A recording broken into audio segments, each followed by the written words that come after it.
No corredor vazio de um hospital particular, Marina limpa o chão em silêncio. Ela é apenas uma faxineira, invisível para todos, com 3 empregos e um sonho guardado numa lata de biscoitos. R$ 8.400, que juntou em 6 anos para abrir sua floricultura. O Dr. Augusto passa por ela como se fosse um móvel e aponta para o quarto 307. Esse daí já era. 3 meses em coma, nenhum familiar. Conta de 120 mil. Vamos desligar os aparelhos segunda-feira. E então ele diz as palavras que congelam o sangue de Marina. Deixe ele morrer. O paciente é um desconhecido, sem nome, sem família, sem ninguém. Marina poderia simplesmente continuar sua vida como todo mundo faz. Mas ela olha para aquele homem na cama e vê seu marido Ricardo, que morreu há 6 anos neste mesmo hospital, porque ela não tinha dinheiro para salvá-lo. O que o Dr. Augusto não percebe é que essa faxineira invisível esconde algo que ele jamais entenderia. O que Marina faz é inacreditável. Mas antes de começar a história, se você, assim como nós, acredita que toda vida tem valor e que bondade nunca é fraqueza, se inscreva no canal para não perder nenhuma história emocionante. Obrigado. Agora vamos voltar para o vídeo. No corredor vazio de um hospital particular, o cheiro de desinfetante misturado com café frio impregnava o ar da madrugada. Marina segurava o esfregão com as 2 mãos, parada diante da janela do quarto 307, observando o homem deitado na cama, conectado a uma rede de tubos e máquinas que piscavam em silêncio. Ela não sabia o nome dele. Nos registros, aparecia apenas como JM, paciente sem identificação, vítima de acidente automobilístico grave, coma profundo, sem família conhecida. O Dr. Augusto passou por ela como se fosse invisível, seguido por 2 residentes nervosos. Marina conhecia aquele médico. Conhecia a forma como ele tratava pacientes sem plano de saúde premium, a frieza com que falava sobre cortar custos, a maneira como seus olhos calculavam o valor de uma vida em planilhas de Excel. Esse daí já era, disse o Dr. Augusto, apontando para o quarto 307 com a prancheta. 3 meses em coma, nenhum familiar, nenhum documento. A conta já passou de 120 mil. Vamos desligar os aparelhos segunda-feira. Mas, doutor, um dos residentes ousou questionar. Ele ainda tem sinais vitais estáveis, não é? Não é o quê? O Dr. Augusto se virou, cortante. Não é nosso problema? Exatamente. Este hospital não é caridade. Deixe ele morrer. Simples assim. Há quem pague por esse leito. Marina sentiu o ar faltar. As palavras do médico ecoavam no corredor, frias e definitivas, como uma sentença de morte. Ela olhou novamente para o homem na cama e, por um segundo, não viu o desconhecido. Viu Ricardo, seu marido, há 6 anos, neste mesmo hospital, nesta mesma situação, tratado como descartável, porque era apenas um operário de construção sem seguro adequado. O Dr. Augusto e os residentes se afastaram, suas vozes sumindo pelo corredor. Marina ficou ali, parada, o esfregão esquecido ao lado, olhando através do vidro. O homem na cama tinha cerca de 50 anos, cabelos grisalhos, rosto magro. Quem era ele? Tinha filhos? Alguém que o amava e não sabia onde estava?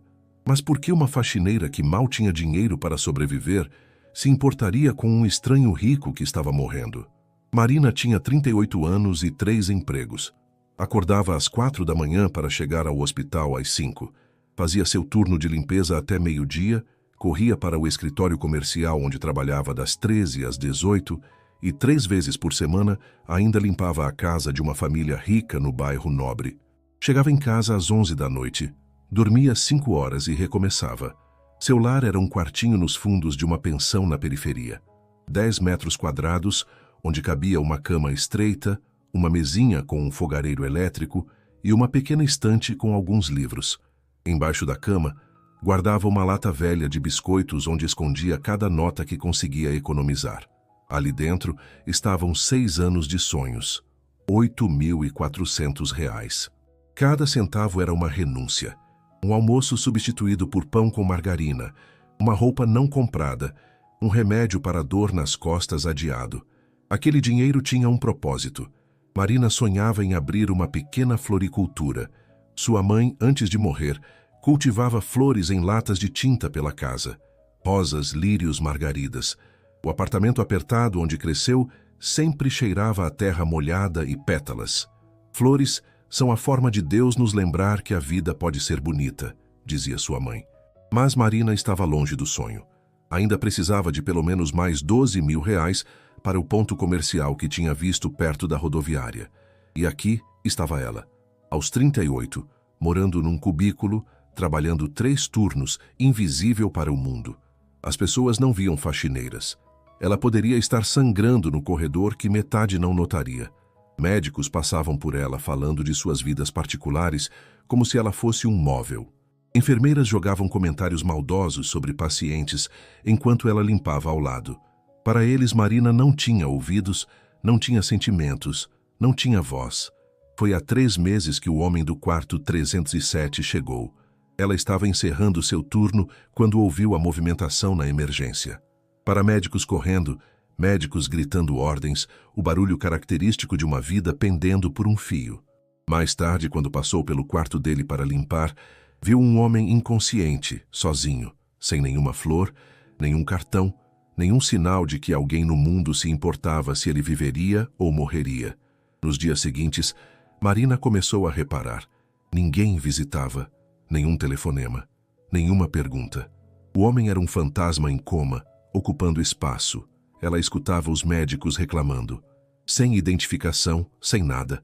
Provavelmente um bêbado que bateu o carro. Lugar dele é no hospital público. Estamos perdendo dinheiro com esse indigente. Indigente. A palavra doía. Marina sabia o que era ser reduzida a um rótulo. Pobre, viúva, faxineira. Como se essas palavras definissem todo o valor de uma pessoa. Foi então que ela começou seu ritual. Todas as manhãs, antes de começar o turno, Marina entrava no quarto 307 por alguns minutos. Primeiro, trocava a água do pequeno vaso na janela, que ela mesma havia trazido, e colocava flores silvestres que colhia no terreno baldio no caminho para o hospital. Margaridas amarelas, girassóis pequenos, às vezes apenas folhas verdes. Depois, ela falava com ele. Bom dia, Sr. Joeme. Hoje o céu está limpo, sabe? Aquele azul bonito que a gente vê no interior. Ou, trouxe violetas hoje. Minha mãe dizia que violetas são flores de guerreiros. Continue lutando. Marina não sabia se ele ouvia. Provavelmente não, mas falar com ele preenchia um vazio que ela carregava desde que Ricardo morrera. E talvez, só talvez, fizesse diferença para ele também. Ela começou a pesquisar sobre coma na biblioteca municipal. Pegava livros antigos de medicina, lia artigos em revistas, aprendeu que pacientes em coma podiam às vezes ouvir, que estímulos ajudavam, que massagear as mãos e os pés evitava a atrofia muscular. Marina não era médica, mas tinha sido esposa de um homem doente. Sabia cuidar.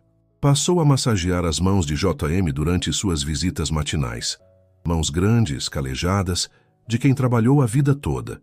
Ela falava sobre seu dia, sobre o sonho da floricultura, sobre a dor de estar sozinha no mundo. O homem inconsciente virou seu confidente silencioso.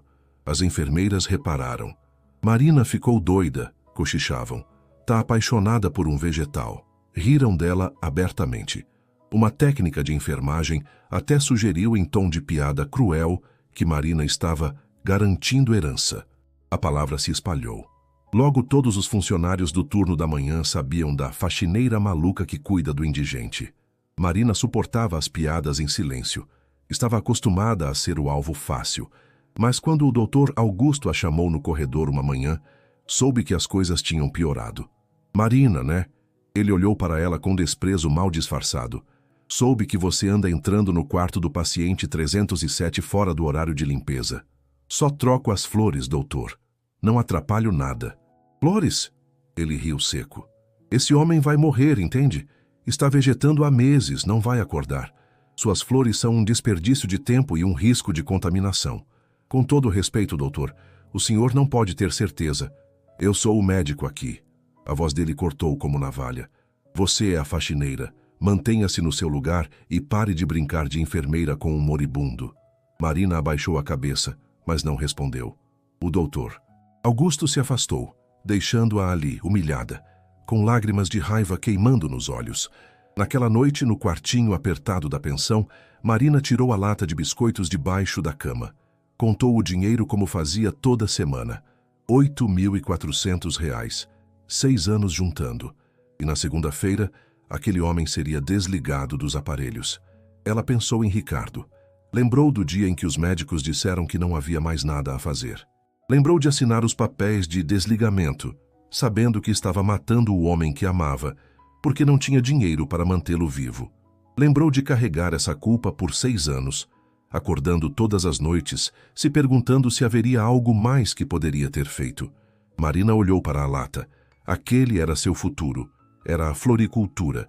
Era sair da pensão. Era ter uma vida um pouco menos dura. Mas o que valia um futuro construído sobre a omissão de assistir outra pessoa morrer sem lutar? Será que o valor de uma vida pode ser medido em dinheiro? Na segunda-feira de manhã, Marina chegou ao hospital 2 horas mais cedo. Estava com a lata de biscoitos na bolsa, o dinheiro contado dentro de um envelope pardo. As mãos tremiam enquanto caminhava até o setor administrativo. A atendente a olhou com surpresa quando ela pediu para falar com o gerente financeiro.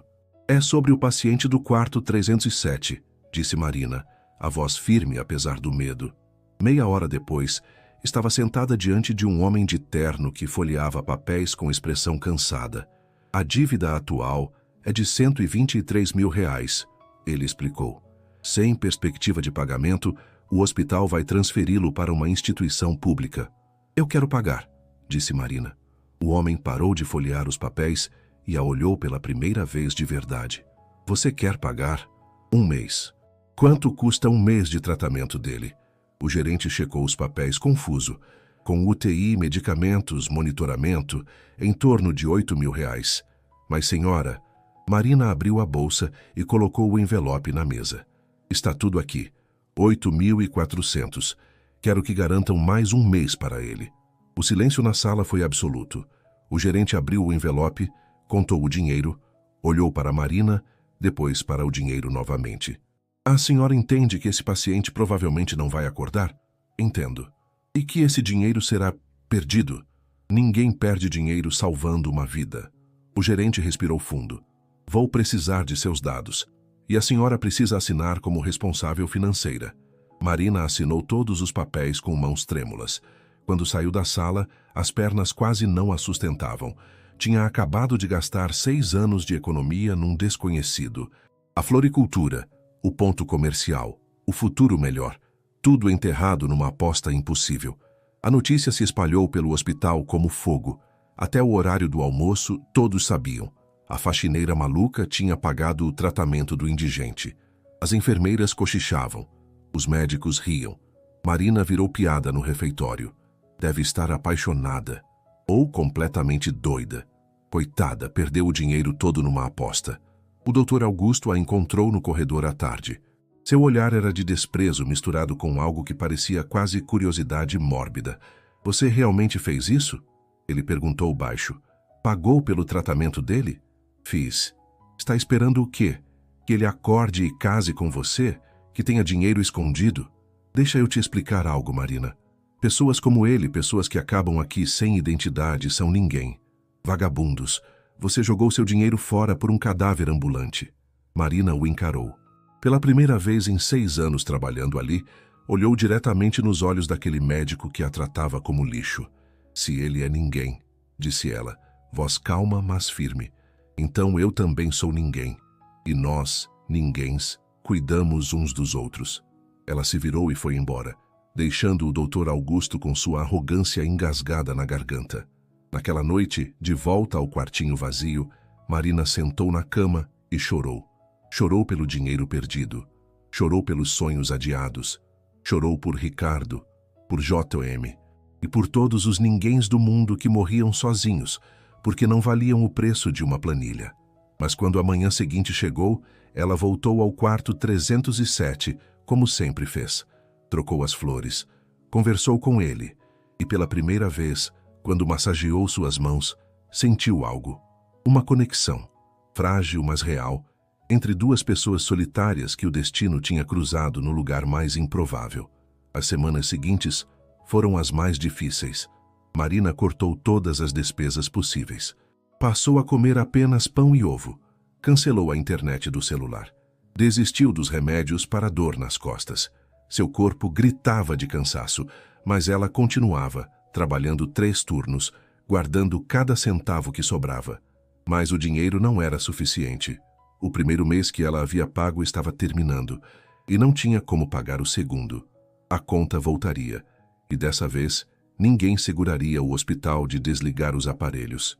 Uma tarde, Marina estava sentada no banco da praça perto da pensão, com a aliança de casamento na mão. Era tudo o que restava de Ricardo. Uma faixa simples de ouro que ele havia comprado, parcelado em 12 vezes quando pediram casamento. Ela não a tirava do dedo há 6 anos. A casa de penhores ficava do outro lado da rua. Marina sabia quanto receberiam pela aliança. No máximo, R$ 3.000. Não era suficiente para outro mês completo, mas compraria tempo, alguns dias, talvez uma semana. Ela entrou na loja com o coração despedaçado. O homem atrás do balcão pesou a aliança indiferente. 2.800. Marina fechou os olhos e assentiu. Quando saiu, a mão esquerda se sentia estranhamente leve e vazia. Mas nem mesmo isso foi suficiente. Faltavam R$ 2.000. Marina foi até a administração do hospital e negociou algo que nunca imaginou. Trabalharia aos sábados e domingos sem salário em troca de manter o tratamento. A gerente olhou para ela como se estivesse diante de uma louca, mas aceitou. Afinal, limpeza de graça era limpeza de graça. Agora Marina trabalhava 7 dias por semana. Seu corpo estava no limite. Perdera 7 quilos. Tinha olheiras profundas. As mãos sangravam de tanto esfregar o chão. Mas todas as manhãs ela entrava no quarto 307, trocava as flores, conversava com JM, massageava suas mãos. Foi numa dessas manhãs, na 10ª semana, que aconteceu. Marina estava falando sobre um girassol que tinha trazido. Você sabia que girassóis seguem o sol? Desde pequenos eles já sabem para onde virar o rosto. Acho que as pessoas deveriam ser assim. Seguir a luz, sabe? O monitor cardíaco piscou. O ritmo acelerou. Só um pouco por alguns segundos. Marina parou de falar, olhou para a tela. Achou que tinha imaginado. Continuou falando, descrevendo o girassol. E o monitor acelerou novamente. Ela correu para a enfermaria. O paciente do 307, o coração dele acelerou quando eu falei. A enfermeira de plantão, a mesma que a chamava de maluca, revirou os olhos. Deve ter sido uma arritmia passageira. Acontece. Mas foi quando eu... Marina, você não é médica. Volte para sua limpeza. Marina voltou ao quarto. Falou novamente. O monitor reagiu. Não era imaginação. Algo nele, alguma parte de sua consciência, estava respondendo. Durante os dias seguintes, ela testou. Falava sobre coisas diferentes, observava as reações. Percebia padrões. Quando falava de flores, o ritmo cardíaco acelerava levemente. Quando falava de música, havia um pico pequeno nas ondas cerebrais. Ele estava lá, trancado no próprio corpo, mas lá. Marina começou a cantar para ele, músicas antigas que a mãe cantava. Conversava por horas até a voz ficar rouca. Lia jornal para ele. Contava histórias. E JM, lentamente, imperceptivelmente, começava a voltar. Foi numa manhã chuvosa de julho, 3 meses depois dela ter pagado o primeiro tratamento, que aconteceu o milagre. Marina estava contando como tinha desistido do sonho da floricultura, mas nunca desistiria dele. Sabe, JM, às vezes eu penso que nasci para cuidar das pessoas. Cuidei da minha mãe quando ela estava doente. Cuidei do Ricardo e agora cuido de você. Talvez seja isso que eu vim fazer aqui. Não ter flores, mas ser a flor na vida de alguém. Foi quando ela sentiu. Os dedos dele que seguravam os seus se moveram. Apertaram. Fraco, quase imperceptível, mas real. Marina gritou. Não um grito de medo, mas de alegria explosiva. Apertou o botão de chamada. As enfermeiras vieram correndo. Viram o movimento. Chamaram o médico de plantão. De repente, o quarto estava cheio de gente, mas Marina foi empurrada para o canto. Esquecida novamente. Invisível enquanto os médicos faziam seus testes, suas avaliações, seus protocolos. Ela saiu do quarto e desabou no chão do corredor chorando. Não de tristeza, mas de um alívio tão profundo que doía. Ele estava acordando. Tinha valido a pena. Mas o que aconteceria quando aquele homem abrisse os olhos e descobrisse o que ela tinha feito? O despertar de João Miguel Tavares foi lento e confuso. Primeiro, eram apenas flashes, luzes brilhantes demais, vozes distorcidas, mãos tocando seu corpo. Ele não entendia onde estava, quem era, por que doía tanto abrir os olhos. Na primeira vez que conseguiu manter os olhos abertos por mais de alguns segundos, viu o teto branco de um quarto de hospital. O pânico veio imediato e violento. Tentou sentar. Não conseguiu. Tentou gritar. Só saiu um gemido rouco. Uma enfermeira apareceu em seu campo de visão. Calma, senhor. O senhor está no hospital. Teve um acidente. Está seguro. Acidente. A palavra desencadeou fragmentos. Um carro. Noite. Luzes vindo em sua direção. Terror. Depois, nada. Quanto tempo? Ele conseguiu perguntar à voz irreconhecível. 3 meses e meio em coma. A enfermeira sorriu profissional. O senhor deu sorte. Muita sorte. Nos dias seguintes, João Miguel foi reaprendendo a existir, a deglutir, a mexer os dedos, a lembrar. As memórias voltavam aos poucos, desordenadas. Ele lembrava de uma empresa, reuniões, números. Lembrava de estar sozinho, sempre sozinho. Lembrava da noite do acidente, a discussão com Ricardo, seu sócio. Você está se matando, João. Trabalhando até a exaustão, bebendo até apagar.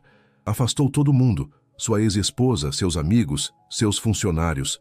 Você se transformou num monstro. E ele tinha respondido: se você não aguenta o ritmo, venda sua parte. Eu construí essa empresa sozinho, vou mantê-la sozinho. Depois disso, tinha ido para o bar. Bebido até não aguentar mais. Entrado no carro mesmo sem condições. E então acordara aqui.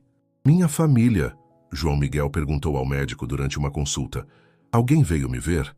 O médico evitou seu olhar. Não houve visitantes, senhor Tavares. Na verdade, você foi identificado apenas semana passada, quando sua digital bateu no sistema após um pedido de investigação do seu sócio.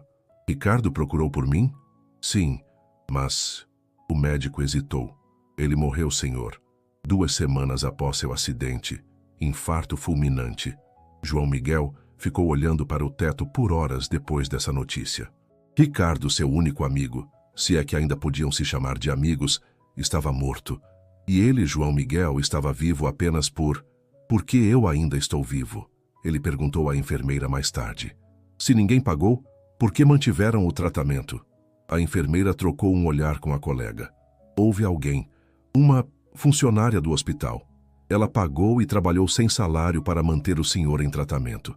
João Miguel processou a informação lentamente. Por quê? Não sabemos. A senhora Marina nunca explicou. Marina. O nome soou familiar. Distante, mas presente. Como uma música que ele conhecia, mas não lembrava a letra. Ela estava aqui todos os dias. A enfermeira continuou. Trazia flores. Conversava com o senhor. Os médicos achavam que ela era louca, mas... Parece que funcionou. João Miguel fechou os olhos. Durante o coma, ele não tinha estado completamente inconsciente. Havia momentos de semiconsciência, fragmentos de sons, sensações e uma voz. Sempre uma voz feminina, calma, falando de flores e sonhos e dias comuns. Quero falar com ela, disse ele. A senhora Marina não vem mais visitar, respondeu a enfermeira, meio sem graça. Depois que o senhor acordou, ela se afastou. Acho que ficou com vergonha. Vergonha. Aquela palavra doeu mais do que qualquer ferimento físico.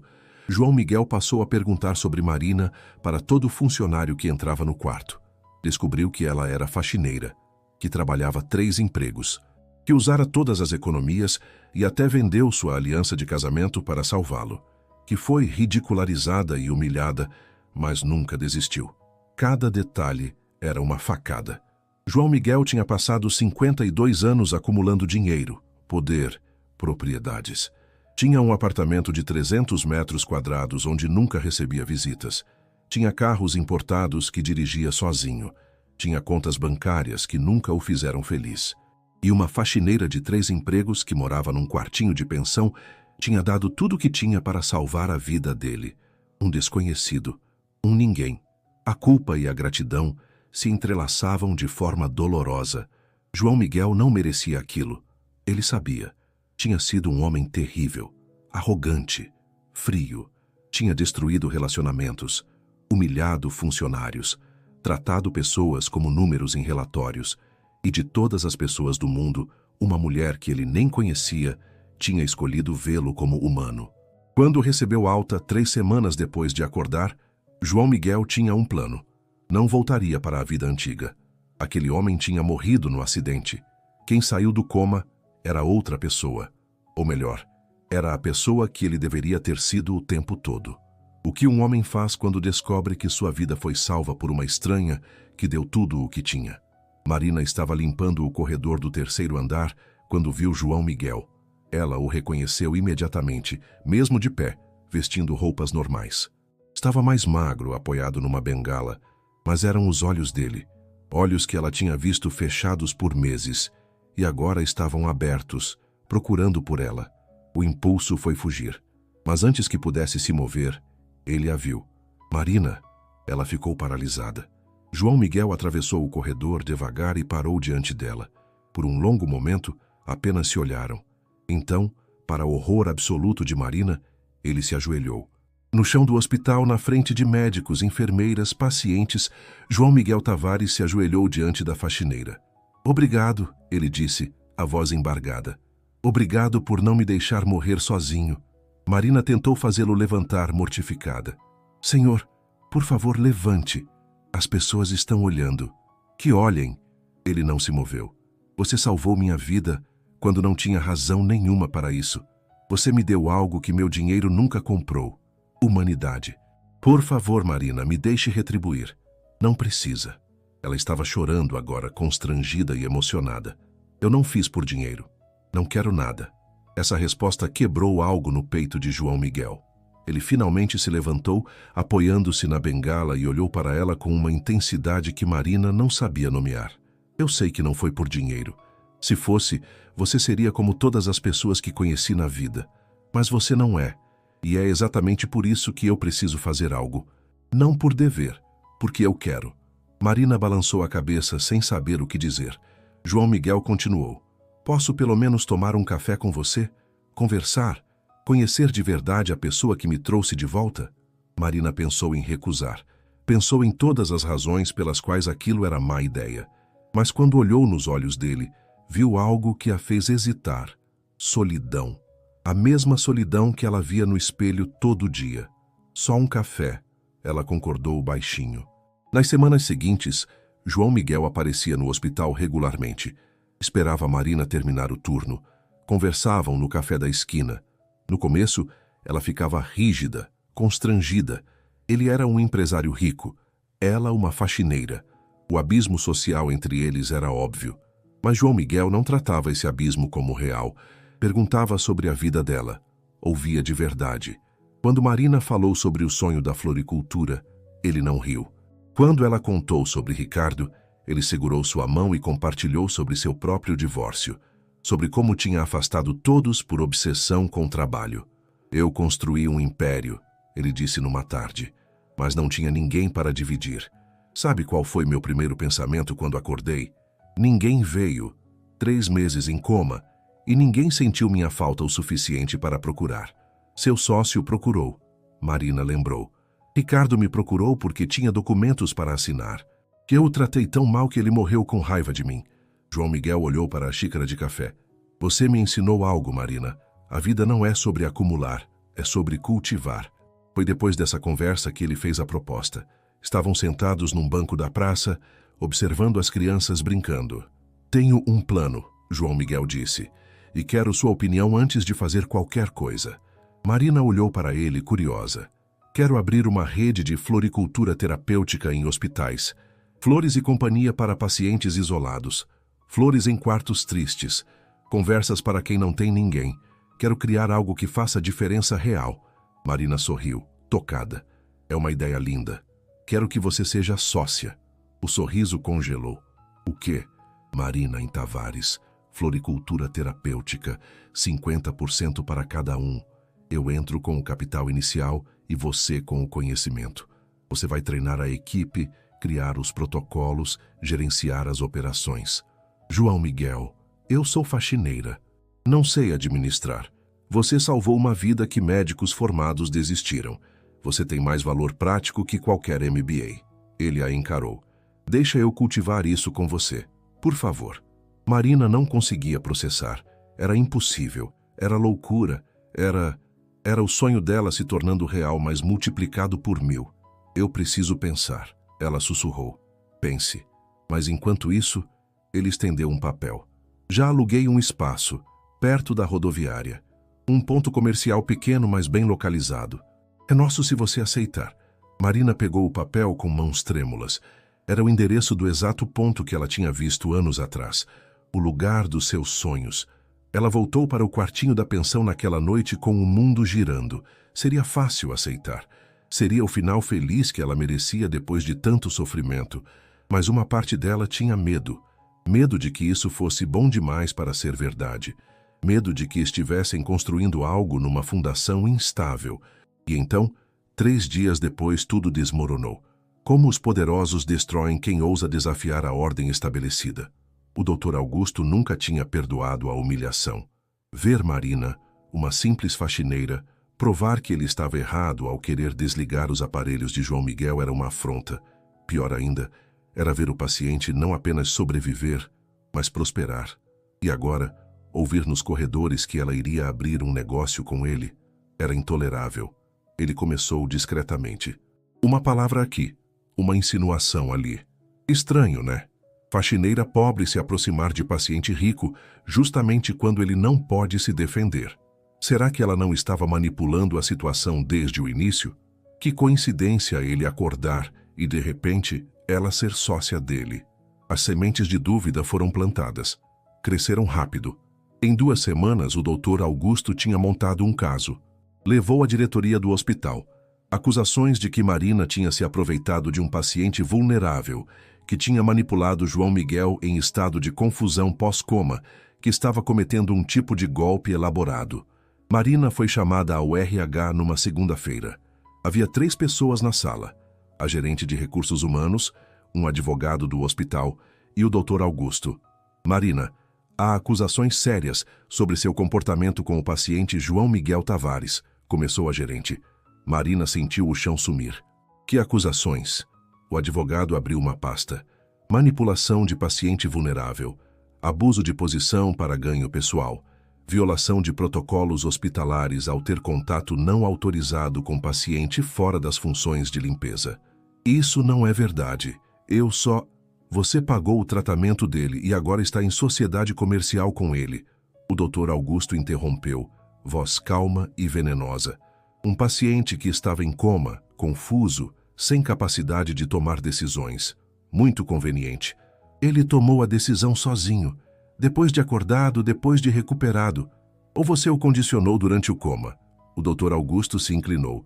Há estudos sobre influência subliminar em pacientes inconscientes. Você ficava horas falando com ele, criando um vínculo artificial, preparando o terreno para quando ele acordasse. É psicologicamente manipulador. Marina sentia o mundo desmoronando. Vocês estão dizendo que eu planejei isso? Eu gastei todas as minhas economias. Vendi minha aliança, trabalhei de graça. Investimento de longo prazo, disse o advogado. Gasta alguns milhares para ganhar acesso a milhões. Marina estava chorando agora.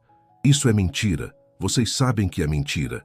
Sabemos que parece muito suspeito, a gerente disse tom formal. O hospital vai abrir uma investigação ética. Enquanto isso, você está suspensa sem vencimentos. Marina saiu daquela sala e desabou no banheiro. Ligou para João Miguel com dedos trêmulos. Contou tudo entre soluços. Vou resolver isso, ele prometeu, a voz dura como aço. Não deixo fazerem isso com você. Não. Marina respirou fundo. Eu vou me afastar do projeto. Se eu não estiver envolvida, eles não podem acusar você de nada. Marina, não. Isso é exatamente o que eles querem. Que você desista. Eu não vou destruir sua reputação. Você mal se recuperou. Precisa reconstruir sua vida. Eu sou só uma. Você não é só nada.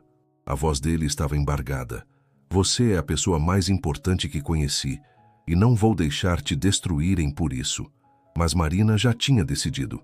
Naquela noite, escreveu uma carta renunciando à sociedade. Não aceitaria o ponto comercial. Não continuaria o projeto.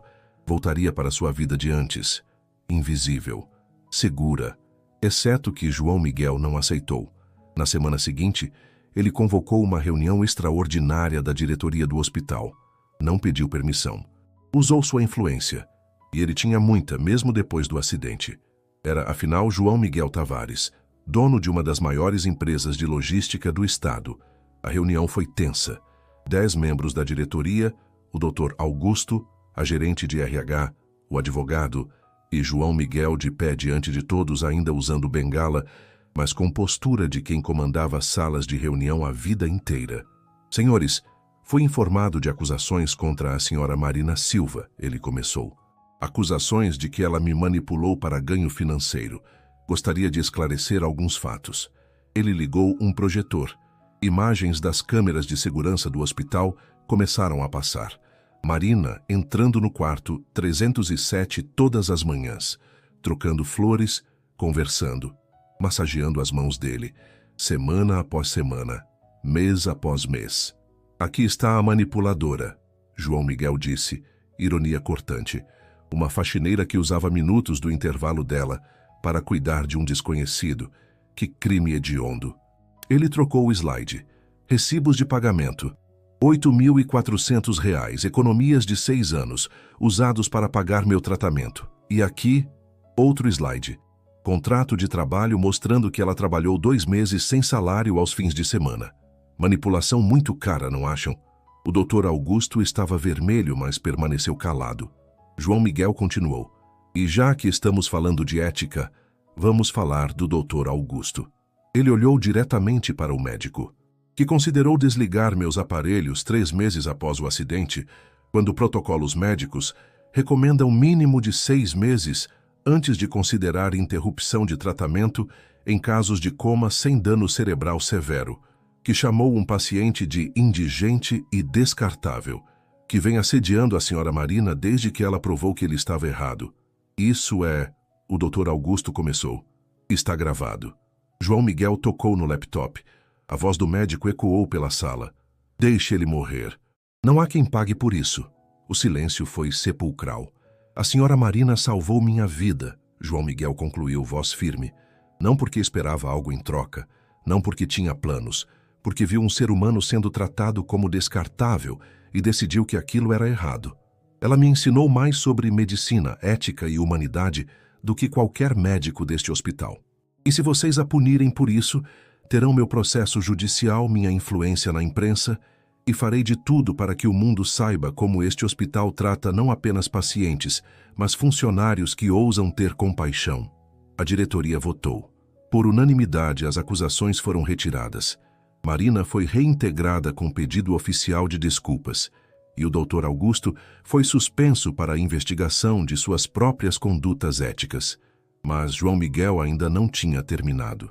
Na saída da reunião, ele encontrou Dona Ruth, a voluntária idosa que tinha ajudado Marina meses atrás. Ela revelou ser membro do conselho consultivo do hospital. Aquela moça tem algo raro, Dona Ruth disse. Bondade real, não performática, não interesseira. Real. Este hospital precisa de mais pessoas assim, não menos. Foi Dona Ruth quem propôs fazer da história de Marina um caso de estudo. Implementar novos protocolos de humanização baseados no que ela tinha feito. Criar um programa de apoio a pacientes isolados. Marina foi homenageada num evento do hospital 2 meses depois. Constrangida, com um vestido simples que Dona Ruth havia comprado para ela, subiu ao palco diante de médicos, diretores, jornalistas. E quando pediram que falasse, ela disse apenas: eu não fiz nada de especial. Só tratei alguém como gostaria de ser tratada. Se isso é raro o suficiente para virar notícia, então tem algo muito errado com o mundo. E eu espero que a gente consiga mudar isso, uma pessoa por vez. A plateia se levantou em aplausos, mas Marina estava olhando para João Miguel, sentado na primeira fileira, com lágrimas nos olhos e um sorriso que transformava completamente seu rosto. E foi ali, naquele momento, que ambos entenderam. O que estavam construindo juntos era maior que um negócio. Era uma segunda chance para 2 corações solitários se encontrarem e curarem juntos. Como você reconstrói uma vida depois de perder tudo e ganhar algo inesperado? A primeira unidade da Marina em Tavares, Floricultura Terapêutica, abriu 6 meses depois, no ponto perto da rodoviária. Não era grande. 50 metros quadrados de flores, cores, vida. Mas era perfeito. Marina treinou pessoalmente a primeira equipe. 5 pessoas, todas com histórias de dificuldade, todas escolhidas não por currículo, mas por empatia. Ela ensinou o que sabia: como conversar com pacientes em coma, como escolher flores para cada situação, como trazer esperança para quartos de hospital. João Miguel cuidou da parte administrativa, mas estava sempre presente. Ele tinha vendido sua antiga empresa. Não precisava mais de império, precisava de propósito. E tinha encontrado trabalhando ao lado de Marina, vendo o projeto crescer, vendo vidas mudarem. Em 1 ano, tinham 3 unidades. Em 2, 6. Não porque focavam em lucro, os preços eram mínimos, muitos serviços gratuitos, mas porque investidores e filantropos começaram a procurá-los. A história tinha viralizado. A faxineira que salvou o milionário que escolheu mudar. Juntos, transformando a forma como hospitais tratavam pacientes isolados. Mas para Marina e João Miguel, o mais importante não era o crescimento, era o impacto. Cartas de famílias agradecendo. Pacientes que acordaram de coma e diziam que se lembravam das flores, das vozes.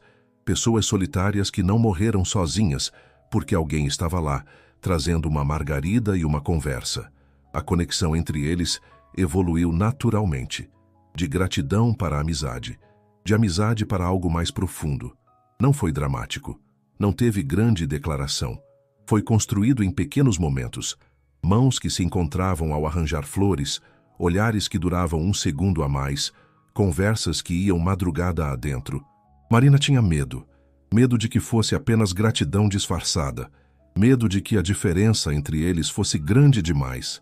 Mas João Miguel era paciente, esperou, provou com ações, não palavras. Ele estava lá quando ela teve uma crise de ansiedade, lembrando de Ricardo. Ele estava lá nos dias ruins, nos dias bons, nos dias comuns. Ele a apresentou para investidores como sócia igual, não como caridade. Ele respeitava cada decisão dela, cada opinião, cada sonho. E Marina, lentamente, permitiu-se sentir, permitiu-se acreditar que merecia aquilo, que não era Cinderela sendo salva pelo príncipe. Era 2 pessoas quebradas que estavam se consertando juntas, peça por peça. Foi num dia comum, 1 ano e meio depois de João Miguel ter acordado, que ele fez a pergunta. Não era aniversário, não era data especial. Era terça-feira. Estavam fechando a primeira unidade, organizando o caixa, cansados, mas felizes. Marina, ele chamou. Ela olhou. João Miguel estava ajoelhado novamente, mas desta vez tinha algo na mão. Um pequeno estojo azul. Eu sei que já me ajoelhei diante de você uma vez, ele disse, sorrindo nervoso, e você me fez levantar, mas desta vez eu preciso que você me deixe ficar aqui até você responder. Marina sentiu as pernas fraquejar. Você me salvou quando eu não merecia ser salvo, me ensinou a viver quando eu só sabia existir. Me mostrou que o valor de uma pessoa não está no que ela tem, mas no que ela dá. E eu... A voz dele falhou. Eu quero passar o resto da vida aprendendo com você, cultivando isso com você, amando você. Casa comigo. Ele abriu o estojo. Dentro estava a aliança de Marina, a aliança de casamento que ela tinha vendido para salvá-lo. João Miguel tinha procurado a casa de penhores, encontrado, recomprado. Eu sei que essa aliança é de outra história, ele disse baixinho, de outro amor, e eu respeito isso, mas pensei, talvez ela possa ser parte da nossa história também. Um símbolo de que o que você fez por amor, por mim, por Ricardo, pela humanidade, não foi perdido. Foi transformado em algo novo. Marina estava chorando tanto que mal conseguia ver. Ajoelhou-se diante dele, segurou seu rosto com as 2 mãos. Sim, 1000 vezes sim. Eles se beijaram ali, entre flores e balcões, 2 sobreviventes que tinham encontrado um ao outro no lugar mais improvável e construído algo impossível de lindo. O casamento foi simples, no jardim do hospital, onde tudo começou. Dona Ruth estava lá, emocionada. A equipe da floricultura, alguns poucos amigos que João Miguel tinha reconquistado, pacientes que Marina tinha cuidado, e no altar improvisado entre girassóis e margaridas, as flores favoritas dela, Marina Silva casou com João Miguel Tavares. A faxineira e o empresário, a salvadora e o salvo. O Dr. Augusto não estava lá. Tinha sido demitido e perdera a licença médica após a investigação revelar múltiplos casos de negligência e abuso de poder. Às vezes Marina pensava nele e sentia não raiva, mas pena. Ele tinha tanto e escolheu ser pequeno. A vida que construíram depois era simples, mas completa. Moravam numa casa modesta. João Miguel tinha vendido o apartamento de luxo. Trabalhavam juntos todos os dias. À noite jantavam falando sobre pacientes que visitaram, flores que plantaram, sonhos que ainda tinham. E aos domingos, Marina ia até o cemitério onde Ricardo estava enterrado. Levava flores. Contava para ele sobre sua vida. Você ia gostar do João Miguel, ela dizia sempre. Ele me faz rir, me faz sentir segura, mas nunca vou esquecer você.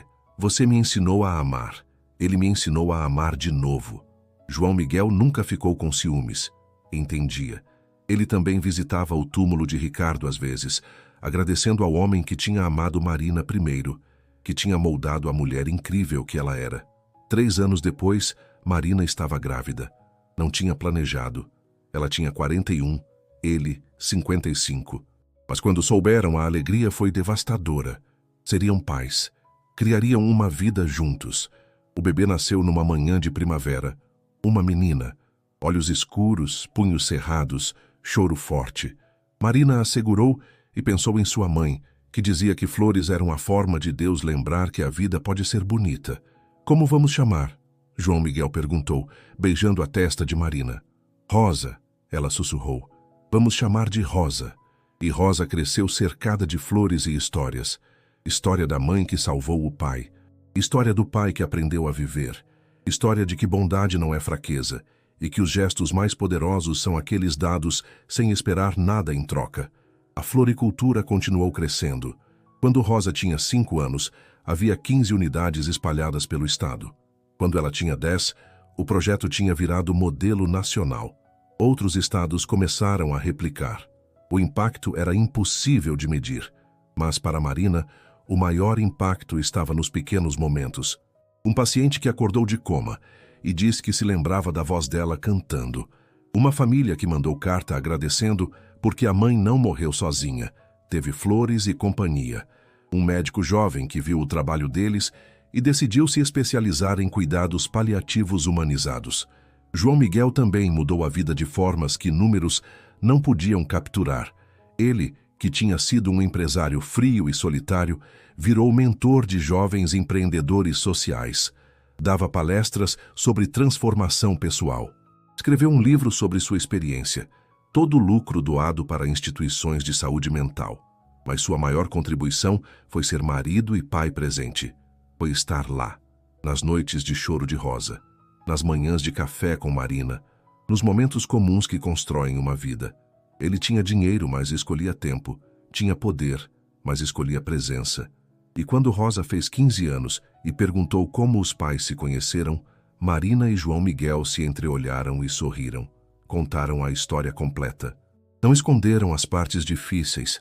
Contaram sobre o Dr. Augusto, sobre o dinheiro perdido, sobre os medos e dúvidas. Vocês sempre souberam que dariam certo? Rosa perguntou. Não, Marina respondeu honesta.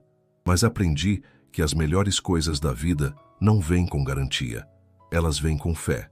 Fé de que fazer o certo vale a pena, mesmo quando parece impossível. João Miguel adicionou. Sua mãe me ensinou que salvar alguém não é sobre o que você ganha. É sobre quem você escolhe ser quando ninguém está olhando. E às vezes, quando você salva alguém, acaba se salvando também. Rosa abraçou os dois. E naquele abraço estavam todas as escolhas impossíveis, todos os sacrifícios, todas as noites de dúvida que tinham levado até ali. Um milagre construído com coragem, compaixão e uma lata de biscoitos cheia de sonhos. Anos depois, quando Marina tinha 62 e João Miguel 76, eles estavam sentados na varanda da casa, observando o pôr do sol. João Miguel tinha problemas no coração agora. Marina, artrite severa nas mãos. Mas continuavam trabalhando em ritmo mais lento na floricultura que tinha se tornado um legado. Você se arrepende? João Miguel perguntou de repente. De quê? De ter gastado suas economias comigo. De ter adiado seus sonhos. Marina segurou a mão dele, entrelaçando dedos artríticos, mas ainda firmes. Eu não adiei meus sonhos. Eu os transformei. Queria uma floricultura pequena. Ganhei 15. Queria vender flores. Acabei mudando vidas. Queria menos solidão. Ganhei você, Rosa, uma família inteira que construímos juntos. Ela o olhou. Não se arrepende de nada quando o resultado é amor. João Miguel sorriu. Aquele sorriso que transformava seu rosto. Eu era um homem morto antes de você. Talvez não fisicamente, mas de todas as formas que importam. Você não só me salvou. Você me ensinou a viver. E você me ensinou que eu valia mais do que o mundo me disse a vida inteira. Eles ficaram assim, mãos entrelaçadas, observando o sol descer. Dois corações que tinham se encontrado no desespero e construído algo extraordinário. Não porque eram especiais, mas porque escolheram, todos os dias, continuar escolhendo um ao outro, escolhendo bondade, escolhendo acreditar que uma vida pode mudar com um único ato de coragem. E na floricultura, naquela mesma noite, uma voluntária entrava num quarto de hospital, colocava flores frescas no vaso e conversava com um paciente em coma. Oi, meu nome é Ana. Vim te fazer companhia. Trouxe margaridas hoje. O legado continuava. Um gesto de cada vez. Uma vida de cada vez. Um coração de cada vez.